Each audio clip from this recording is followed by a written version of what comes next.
সিলেটের প্রতি উন্নয়ন বৈষম্য না কমালে ঈদের পর জনগণকে নিয়ে দুর্বার আন্দোলনের হুঁশিয়ারি দিয়েছেন সিলেট সিটি কর্পোরেশনের সাবেক মেয়র ও বিএনপি চেয়ারপারসনের উপদেষ্টা আরিফুল হক চৌধুরী। ২৪ ফেব্রুয়ারি বিকেলে সিলেট নগরের কুমারপাড়ায় নিজ বাসভবনে সংবাদ সম্মেলন করে এ ঘোষণা দেন তিনি। সিলেট উন্নয়ন বৈষম্যের শিকার হচ্ছে অভিযোগ করে তিনি বলেন, প্রায় ১৭ বছরে কোম্পানিগঞ্জ তেমুখী বাইপাস নিয়ে অনেক বলাবলির পরেও এখনও নাকি জেলা প্রশাসনের পক্ষ থেকে জমি অধিগ্রহণ শেষ হয়নি, সেটা প্রক্রিয়াধীন। ঢাকা সিলেট হাইওয়ের ক্ষেত্রে বলা হচ্ছে কিছু কিছু ক্ষেত্রে এখনও তারা জমি অধিগ্রহণ সংক্রান্ত জটিলতায় রয়েছেন। সড়ক ও জনপথ বিভাগ এসব দোহাই দিচ্ছে কাজে অগ্রসর না হওয়ার জন্য।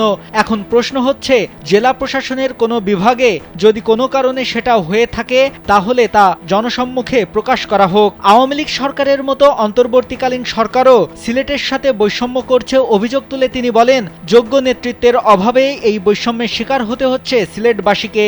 এমনটি চলতে থাকলে সিলেটের মানুষ জানে কিভাবে তাদের অধিকার আদায় করে নিতে হয়। তিনি অন্তর্বর্তীকালীন সরকারকে সতর্ক করে দিয়ে বলেন, ঈদের আগে এসব বৈষম্য নিরসনে ব্যবস্থা নিতে হবে।